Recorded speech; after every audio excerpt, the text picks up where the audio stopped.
til. Klárt. Herru, Sveinn, velkomin. Takk fyrir. Hjartanlega til hamingju með nafnbótina. Já, takk hérlega fyrir það.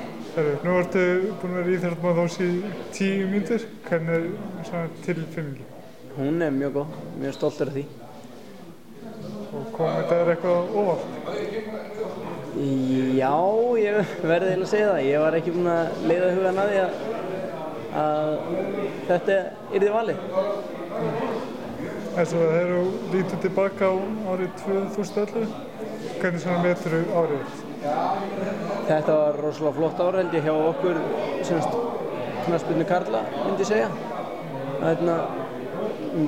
Bara svona í heildina þá var þetta svakalega flott ár og vorum með flott lið og flottan hóp og skemmtileg umgjörð í allt sumar og þetta var bara mjög skemmtilegt ár held ég, fyrst og fremst.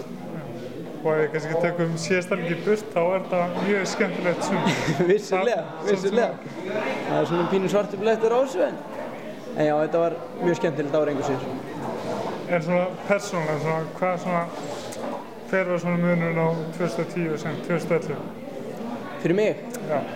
Þetta var held ég bara mitt besta ár sem knattspyrnumaður á mínu ferli. Þetta hafi ekki verið mitt 8. ár í meistaraflokki og ég hugsa að þetta hafi verið mitt besta ár, þannig að persónulega var ég mjög ánægður með eigin frammistöðu í sumar.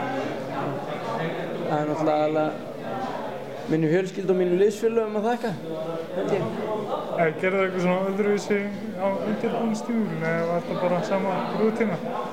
Bara að æfa mikið? Ég held að það fylgir bara að maður verður aðeins skynsamari með árunum og lifir aðeins heilbrigðari lífsstíl og hugsa meira sjálfan sig og það skilar sér.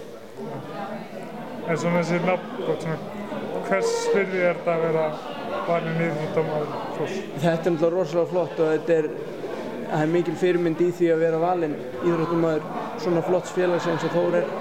Þannig að ég er bara virkilega stoltur af því. Ef við lítum aðeins fram á veginn, 2012 er bara næsta horni. Já. Hvernig leggst það ár í þig? Það leggst rosalega vel í mig. Ég held bara, vonum bara náum að byggja ofan á næsta sumar hjá okkur og vissulega erum við ekki að spila í sömu deild og við ætlum að vera að spila í en það koma aðrir hlutir í staðinn og við erum bara í fyrsta skipti í Evrópukeppni og það verður virkilega spennandi verkefni. Já, fyrst að tala Evrópukeppni, þá hlýtur þetta að vera rosalega spennandi verkefni. Já, það er mjög spennandi, það er bara þannig.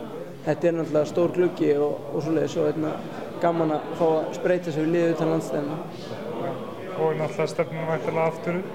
Að sjálfsögðu, stefnan hjá okkur er að sjálfsögðu að fara beint upp. Og hvernig verður sem árið 2012? Ég held að það verði ansi gott og ég trúi að það muni hljóta farsælan endi. Já. Og bara áframhaldandi bæting? Já, ég trúi það. Það er mikið flottum strákum í þessum hópi og margir sem geta bætt sér mikið. Og þannig og bara það er líka orðið miklu flottari umgjörð finnst mér í kringum allt okkar starf sérstaklega. Svona því ég þekki það nú meira en annað. Núna þessi 3 ár sem ég hef verið í Þór þá hefur það orðið flottara með hverju árinu. Þannig ég reikna bara með því að það haldi áfram. Þess að persónulega, geturðu haldið áfram að bæta þig? Já, ég held að maður geti lengi haldið áfram að bæta sig og sérstaklega ef maður hugar vel að sjálfum sér og hugsar vel líkamann og annað slíkt og þá getur maður það. Takk hérlega fyrir og gangi vel á nýju ár. Takk fyrir að kærlega.